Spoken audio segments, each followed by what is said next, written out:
Off. What's your first question? Ron, okay, can you share about your early life and what led you to the path of social entrepreneurship? Well, good morning, Long. Lovely to be with you today. And for those of you who don't know me, my name is Meagan Fallone, and I'm a social entrepreneur.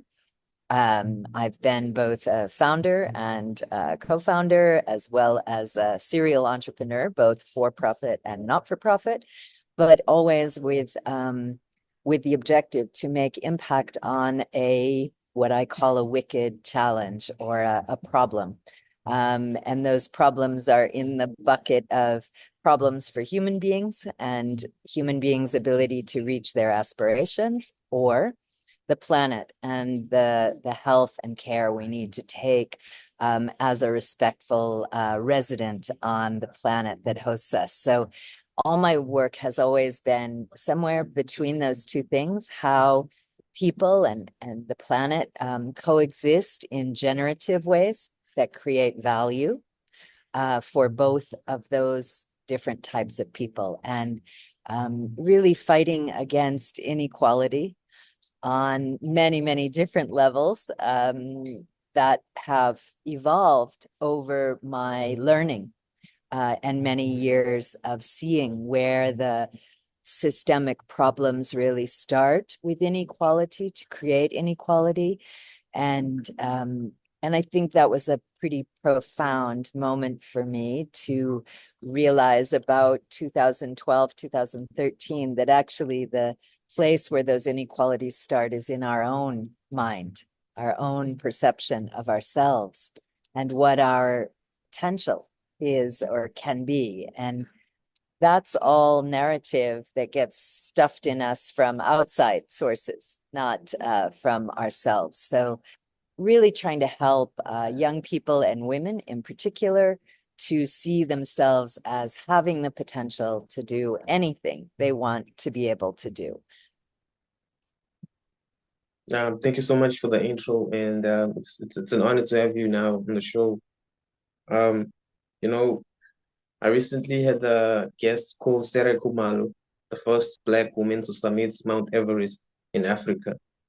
So I was actually telling her about, a general term called epistemology. So epistemology is the study of words, where words really come from, before the word genius became the word genius, it was first genie, and then it was us, the genie in us. So so there's a concept that I'm thinking about in analyzing your story. It starts with, let's say you go into a cinema to watch a movie, right? And then you're entering the stage full of, 150 people, but 150 seats, but let's say 90 people, are sitting there and stuff. But now as a person, as an individual, you always feel not how can I put this? Not content with yourself until you find your spots there in order to now start watching the cinema, in order to now just feel comfortable in your position and just feel, embraced by the world and just now starting to watch that cinema unfold.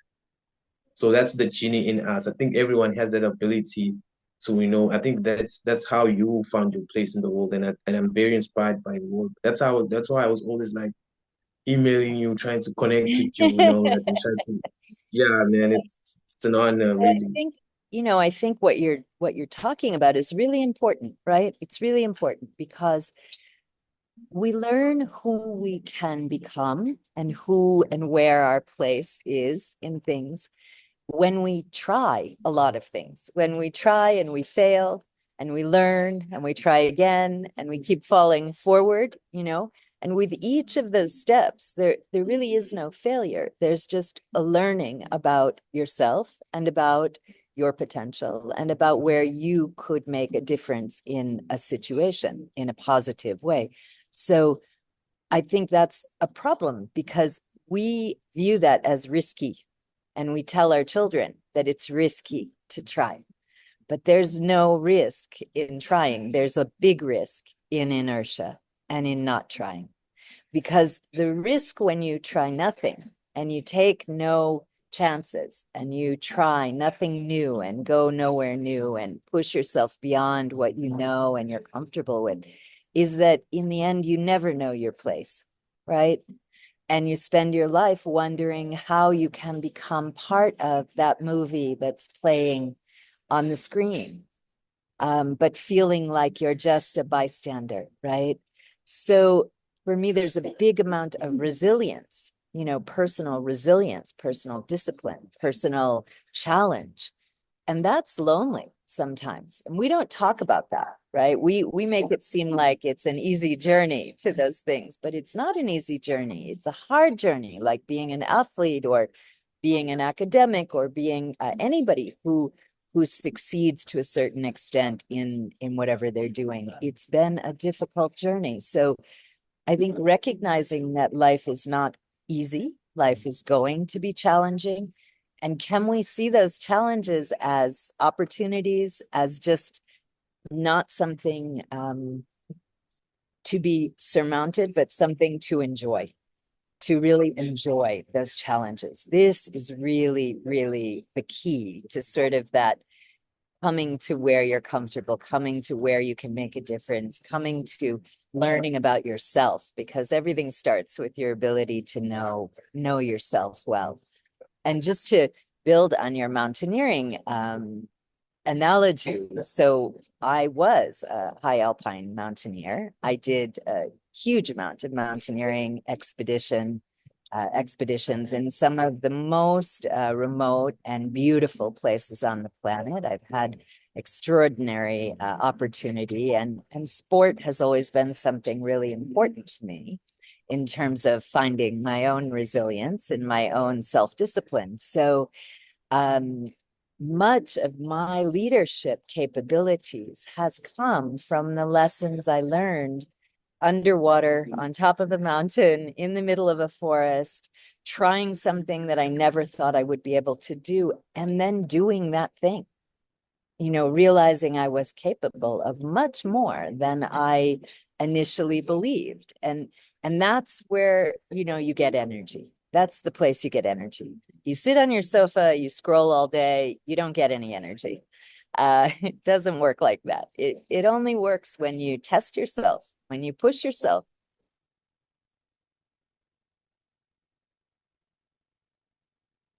Something new. Yes, they say risk is better than regrets. Before before joining Barefoot College, you had a successful career in business. What motivated you to pivot toward impact-driven work? Yeah. So I think I was a social entrepreneur, I have to admit, from a child, because I kind of remember having a lemonade stand in the summer. We lived in the country on a farm, and there was a big road that went in front of our house. And my brothers and I used to set up a lemonade stand when we were about 8 and 10 years old and try to sell lemonade to the people who were driving up and down this road. Like many of the kids in Africa, same thing. And it would happen that we would try to make enough money so that we could give our friends all the leftover product who didn't have any money to be able to buy the lemonade. And so I think in my head was always this idea of how can trade, commerce, commercial activity actually have a dual purpose?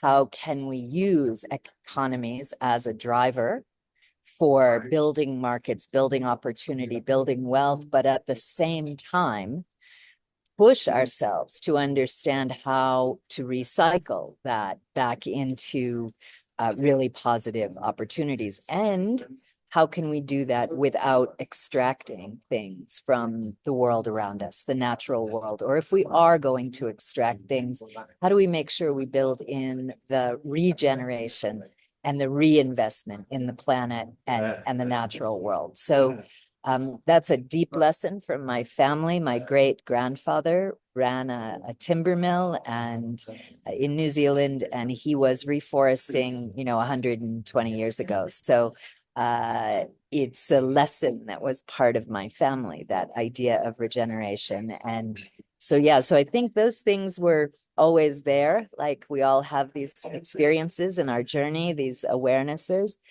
And then I really learned to run a good business, to, how do you run a good business? And I had tough teachers and difficult bosses and really a quite classic commercial, corporate routine, but it was always something that left me empty because for me, it was not enough to earn money, not enough to do good business, not enough to understand how products go to market, how markets are built. Was much more important at a certain point that I understand how we use that as a force for good. So I didn't know what social entrepreneurship was a concept I started reading about in about 2009. And I was very lucky to meet Bunker Roy, the founder of Barefoot College, who was a visionary, is a visionary on so many levels, and was breaking a lot of ground at that point in time on the development side of things, really showing people and the multilateral organizations how development could be done in a Gandhian approach that was inclusive, was respectful to communities, that was harnessing the wisdom, skills, and knowledge of very poor rural people in really the best ways possible. And that really resonated with me. But what didn't resonate with me was that they were a charity and they needed to continually raise money. And I felt like there was still a layer of colonialism that was sort of giving things somehow into the community, even though the communities in the barefoot model at that time were really participatory and very much empowered and had agency to participate in the decisions. But I still felt like there was something missing because with money always is a power equation. So he who has the money usually has the power. So how could we transfer that? How could we fix that last piece? And that was really where I started bringing my knowledge, my experience from the business world into a direct collision with development and looking at how we could run a development organization, but with great financial principles, with transparency, with professionalized behavior that was appropriate for rural folks. How did we give them clear direction? How did we give them, goals and objectives that they could achieve? How did we drive a feeling of excellence, of achievement, of meritocracy? And how could we do that in a deeply human and environmentally centric way? So I made a lot of enemies in those early days. People didn't really understand what I was trying to do. They wanted to put me in a business box and say I couldn't be human because I was from the corporate world. Or they wanted to put me in the development box and say that business language was inappropriate to use when talking about how to run a deeply empathetic human organization. And I really rejected that. It was a very difficult period in my own personal growth because I could see a way that was different than had been previously understood. And I found my tribe in the social entrepreneurship community. I found people committed to those impacts and equally committed to running sound, credible, sustainable organizations that would continue in the future as institutions, not just die out because they stopped being able to attract enough money. So that became my goal at Barefoot, was to help them over a period of years to become solid, sustainable, financially, as well as thoughtful and clear in their models for delivery, and to allow rural people to be the protagonist in that journey of excellence. And so we had an extraordinary run, and very, very proud to say there are today 5 barefoot colleges, which are established outside of India. They are all locally owned and locally run. They are different, but part of the same family and mother. If you think about it that way, you have five siblings. They each have unique talents and do unique programming. They each work in their own culturally appropriate way for where they're located, but they share the mission, vision, and values of Barefoot College. And Bindi in India, which is the organization I co-founded, the second part of Barefoot College's journey, is run now fully by an Indian team, is completely self-sustaining on its own and has its own identity. So I understood I was not going to fall into that founder trap or that leader trap that says you will be here forever and everyone will be dependent on you. I knew my job was to make myself out of the picture. And so that's a different kind of courage as well, you know, to separate your ego from the opportunity to lift up other people to be their best selves. That's a different kind of a leadership journey, I would say. So yeah, we are a little counterintuitive in the Barefoot family, but I think really one of the most incredible organizations I've ever had the privilege to see or to work with, because we built a culture of innovation, truly a culture of human innovation, programmatic innovation, and technology innovation that far surpassed what I think any of us would have thought was possible in 2011, 2012. Where it is today in 2025 is utterly different. So yeah, sometimes we can't imagine where the small things we build will go, but that's the magic. It's such a very, you know, how can I put it? Interesting journey. Yeah, I'll put it like that. Okay, you first mentioned the fact that you met the founder of Barefoot College, also Wendy Luhabe, the founder of the Women Investment Portfolio Holdings. One of the most influential women in Africa. So, she said she met Joanne Rupert before for getting a job. Because she couldn't get a job in Joburg and stuff like that. And before starting her journey in the corporate world, becoming executive in big industries, and then becoming founders of and chairperson leaders in these big organizations she's in now. I think it had an impact in you finding a mentor. So could you please just explain how did that connection propel your career? Mhm. Look, And I okay, think, yeah, I completely agree. Look, mentors are absolutely essential. And that is absolutely why at this point in my career, I am committed to working with younger social entrepreneurs and networks of social entrepreneurs in order to help them to accelerate great solutions and to help put the network around them, the financing around them, the leadership skills around them that they need to succeed, to not burn out, to not feel lonely and like they're doing it on their own, and to help them understand their own teams and the power of those teams. So I completely agree that is essential.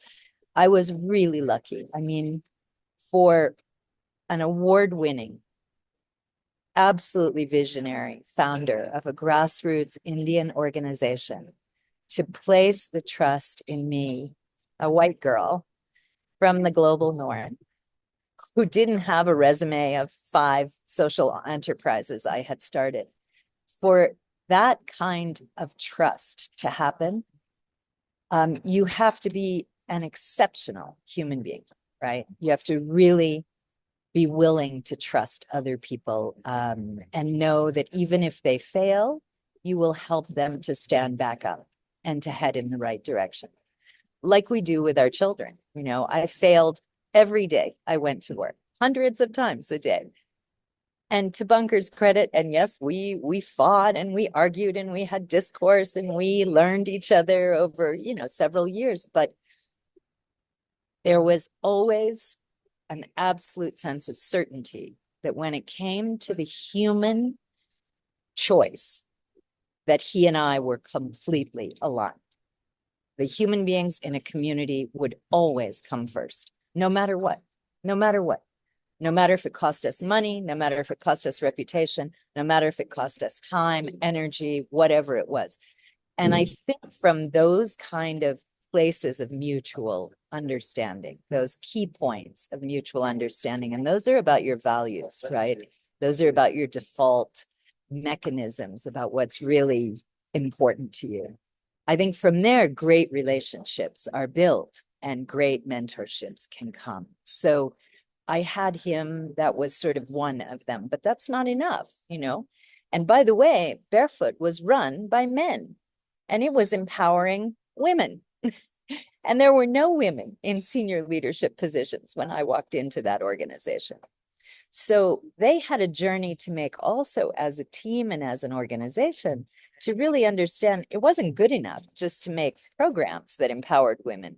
Actually, you had to be willing to let them sit at the table with you to run the organization.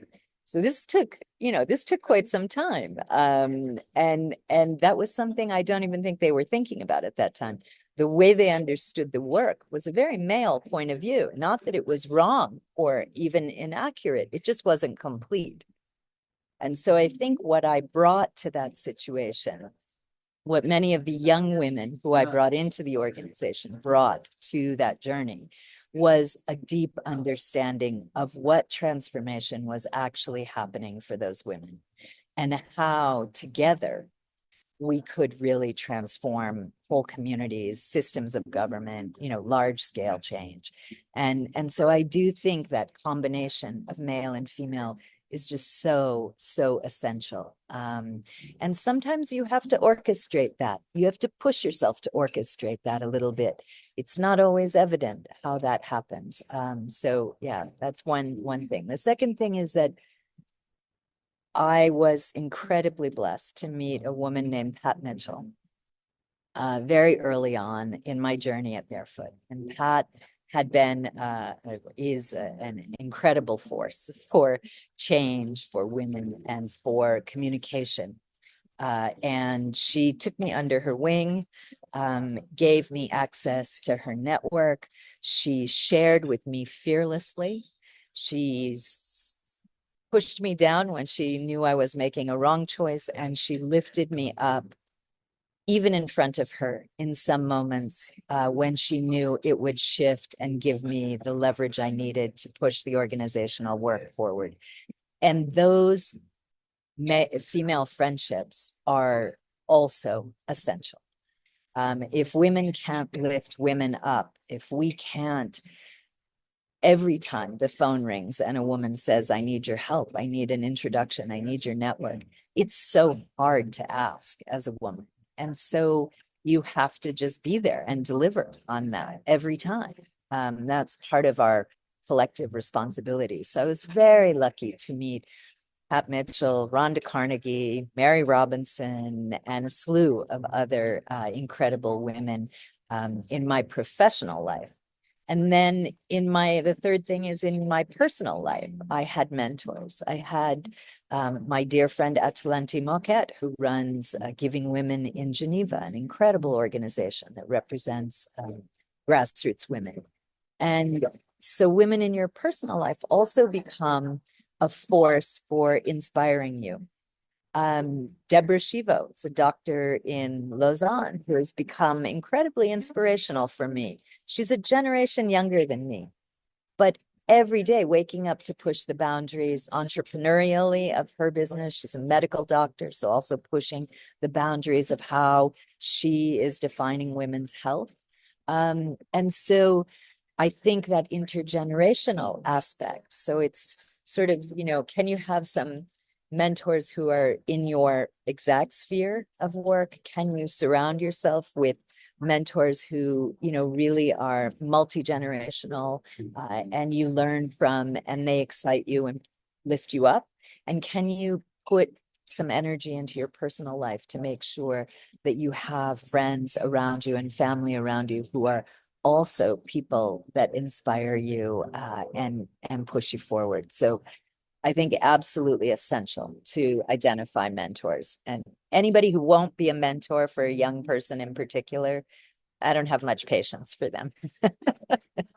You have to save at least 5% of your energy when you're working to encourage other people.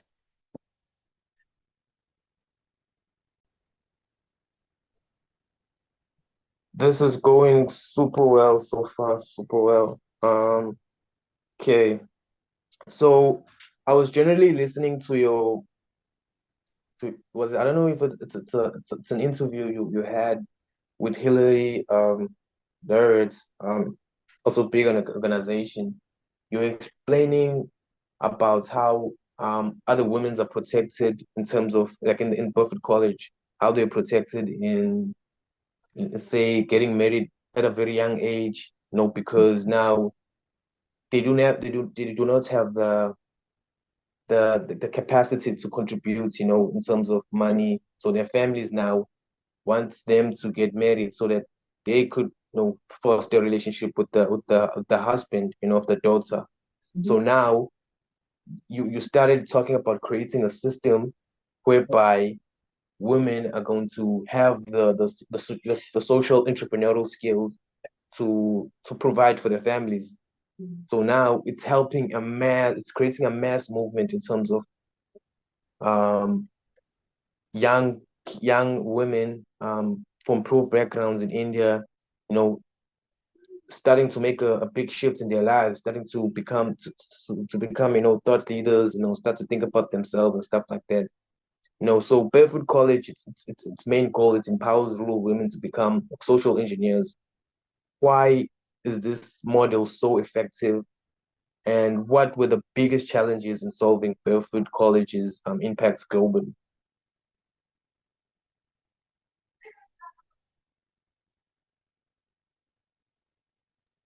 What the team and I learned along the way was really the power of three things coming together, right? Because it's never one experience which unlocks something in us. It's usually accumulation of two or three or four experiences coming together that really unlock us, right?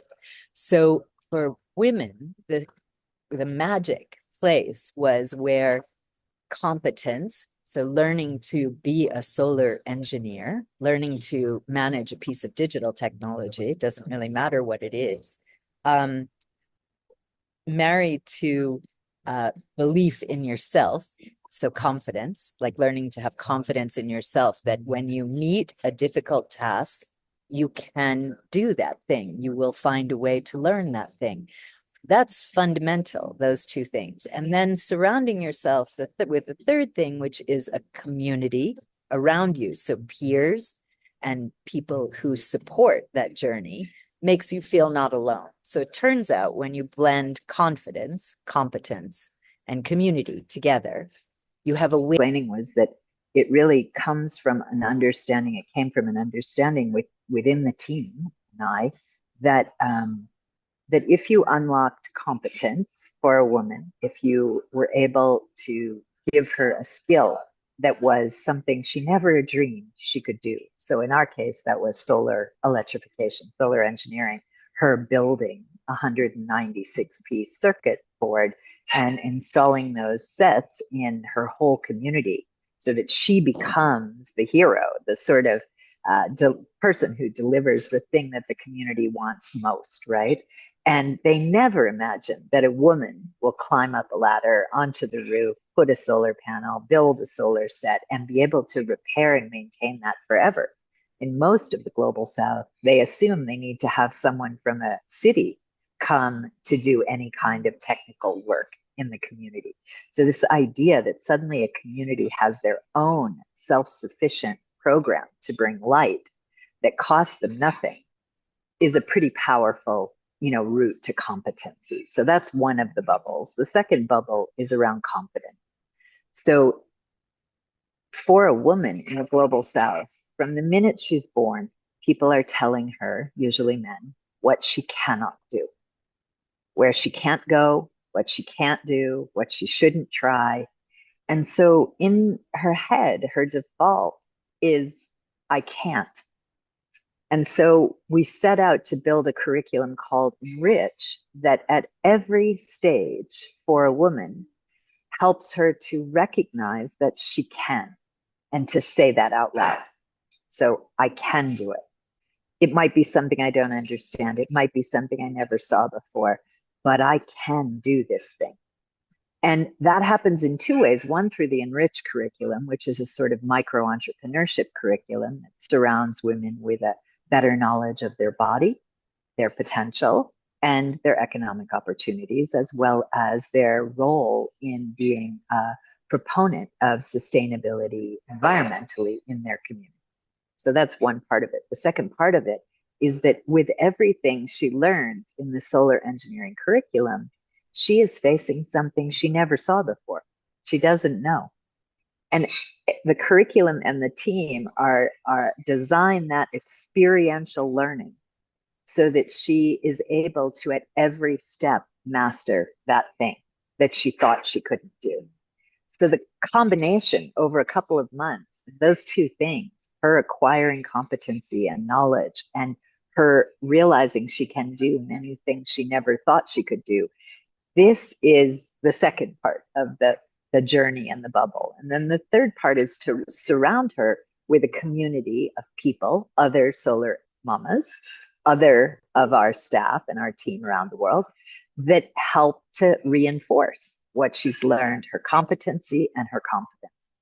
And it's through those three things coming together that she becomes really a force. And that was the unlock for me personally around the importance of technology for women in the global south. Absolutely essential because mastering a piece of technology doesn't matter what it is, a solar home lighting system, a mobile phone, a tablet, doesn't matter.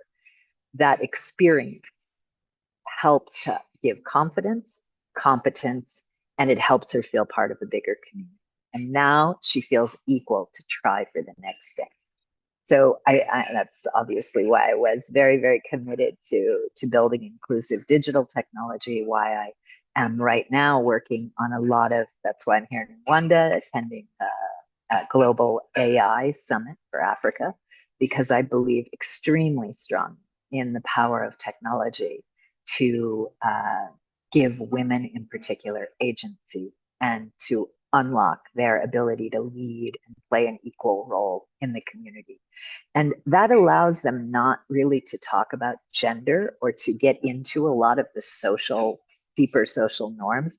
It allows women to take a really practical leadership role without getting into some of those discussions. And then what I've seen is that once that starts to happen, those social norms follow. They start to evolve because suddenly the belief system that women can't do something is now out the window, right? So you can't continue that belief system. You have to evolve in some way, shape, or form. So I think that's one of the issues. And the issue of child marriage or domestic violence, these are very, very serious issues. And there are great organizations that work deeply on those specific issues. And so what we tried to do through our model, because no intervention can do everything, right, is to partner with organizations who were working on some of those deeper issues. For instance, in Senegal, we partnered early on with FOSTAN, which works on female genital mutilation. And the quid pro quo was that if you abandoned that social practice, you were eligible to be part of the solar program. And that got you light and other things. So, using those mechanisms of incentive and reward are powerful mechanisms for change. And we just tried to orchestrate the actors that needed to be part of that, whether it was government, other social organizations, multilateral organizations, UN Women, DP. We really did deep thought work about how did we create or catalyze the best outcome impact-wise. Child marriage in India is a serious problem. And like child marriage everywhere, it's largely an economic proposition, right? You are either marrying your daughter for strategically some type of economic benefit, or you are marrying her very early because the cost of marrying her later is higher. Therefore, you want to do it when it costs you less. We see this in India a lot, where we'll have two brothers and they are marrying two sisters, and one of the sisters might be 16 but one, or 18 but one might be 14, so because it's cheaper to have two than it is to do a wedding for one. So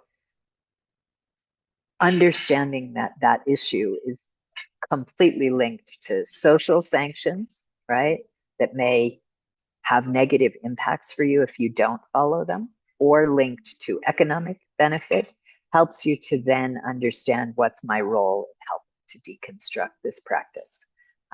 And so allowing women to be able to earn income, to have value beyond themselves as a commodity to be married off is obviously essential. And so that's really where we tried to focus, was how do we get women understood as being incredibly valuable in their community, their family, and worth protecting, in other words. So really worth protecting as a resource. And the team continues to this day to work on that issue. We work with more than 180 partners around the world, local organizations, grassroots organizations. So this is not work that happens alone. It's work that happens in coalition, in partnership. And if you can't partner, you won't grow. And you won't make the kind of impact that you can make. So I think that's the lesson there. Thank you. So as an established social entrepreneur globally for developing countries, what advice would you give to young aspiring female entrepreneurs who want to create a massive change in their communities? Yeah. Look, I wake up every day and I just hope that I can some way use my brain, my network, whatever skills I've acquired in service of inequality. And whether I've done that through private sector, through working for large international INGOs, or running a social enterprise, it's always for me about service. So I think that sense of knowing as a social entrepreneur that you are in it for service, you're not in it for an exit, you're not in it to make money beyond, a reasonable level, that you're in it for the right reason. I think that keeps you humble. I think it keeps you honest, and I think it makes you successful because it's authentic. So being really who you are and bringing your personal experience to that sector, I think, is number one. Number two is to continually challenge yourself to think in a human-based challenge approach, right? Don't reinvent the wheel. Look at the challenges that face people and figure out how to solve those, and you'll be okay because that will be effective, right? But I see a lot of entrepreneurs who try to reinvent the wheel and get very complicated with things, but in fact, they've never really looked at a challenge-based design process. So I believe in design as a really important mechanism for landing on a great model, landing on a great idea, refining an idea, and making sure that it has what the commercial technology world calls product market fit, right? In the social enterprise world, we also need product or service market fit. And that happens when you take a challenge and you solve for that challenge, as opposed to dreaming up something that doesn't really have a reason to be. So that's the second thing. The third thing is get smart about who's already doing that thing, because there are millions of social enterprises out there, and possibly your talent and your opportunity, as it was mine, was not to found my own organization, but was to put myself in service of something that was already going, where I could have a transformational or positive effect on that thing. So let go a little bit of the ego. I need to found something, and maybe start thinking about, I need to put my talent and energy in partnership with something. I need to join somebody who's probably not able to go as far as they can go alone. But if you go together, you go much further. So yeah, I think that's now become very important because resources are scarce. And then the third thing I would say is take a little bit of time to go volunteer somewhere, to not be the boss, to go to another organization, to clean the toilets and hang around in meetings and listen to what's being said and begin to think about what you'd do differently, how you could improve that, what you could learn from that, so that you actually start, when you start your own thing, you've got some good experience behind you of seeing either how to do something or how not to do something. So I think that's also really important and will help you to go much faster towards what you want to do. And I guess lastly is around really approaching what you're doing in a professional way, even if you have no money and even if you have no connection, but the discipline of getting up every day, this long, getting up every day, getting yourself dressed, going to a co-working space or even to a friend's house where you sit in the kitchen with them, but the routine of working in a disciplined way, this pays you back hugely down the road. So don't be accidental about what you're doing in this space. Actually treat it as you would any professional job. Challenge yourself to learn something new all the time. There is so much online learning now. There's no excuse. Me, I'm an old girl and I still do classes online to learn about new technologies, to learn about new software, to think about how I can work differently, how can I collaborate differently. If you're not learning, you're burning. You're burning out. So keep challenging yourself to learn, even if it might seem unrelated in the moment you're learning it. If you have an idea that is interesting, go for it, learn it. I learned to surf last year. Is it important that I learn to surf in my work? Not really, but in a way, yes, because it did that thing that we did with the mamas. It showed me once again, I could start at zero, face something I'd never done before, actually get up on that board and surf some pretty good waves now.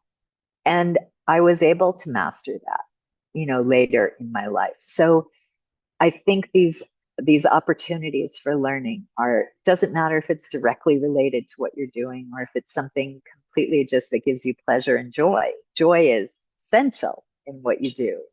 If you're not having fun, you're doing the wrong thing somehow, because it will be hard and it will not go easily. You've got to find the way to be happy in that process at the same time. Thank you so much. Thank you so much. And last few questions before we close off the interview. If you could go back in time and give your younger self a piece of advice, what would it be? And how do you stay motivated, inspired, even in the face of setbacks? Gosh, if I could go back, I would tell myself to not take myself so seriously, to have a much bigger sense of humor about my own shortcomings and those of others. In one way, it's important to have high standards for yourself and high standards for the people around you, but it's also important to know when that's not appropriate, when to just laugh at yourself. So I think that's really important. As a woman, and I think that's an important difference, we have many different periods of our life. We have periods where we need to focus on our family or having a family. We have periods where we can devote a lot of time and energy to our work. And women put themselves under a lot of pressure to constantly be delivering perfectly on everything all the time.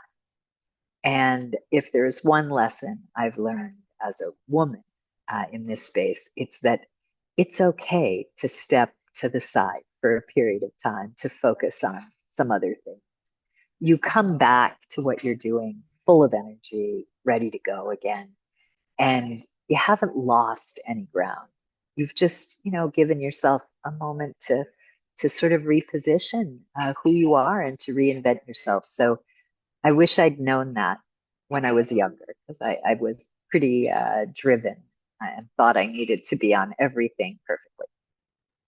What keeps me motivated? Well, a conversation with someone like you keeps me hugely motivated, especially given the geopolitical mess that is the world that we are all living in, which I think for young people has got to feel pretty out of control and horrible right now. So how do we stay motivated within? I think it's to really have some moments where we push all that stuff aside, be proximate with human beings, real human beings on the ground who are experiencing the challenge that we're trying to solve. Because it reminds us, like this conversation, like my conversation at the university in Caracas last month with 300 social entrepreneurs, it reminds me that if the world were turned over to all of you tomorrow, we'd be a hell of a lot better off. And that the young people, the next generation, will hopefully find a newer and a different way than certainly the last generation has led us to.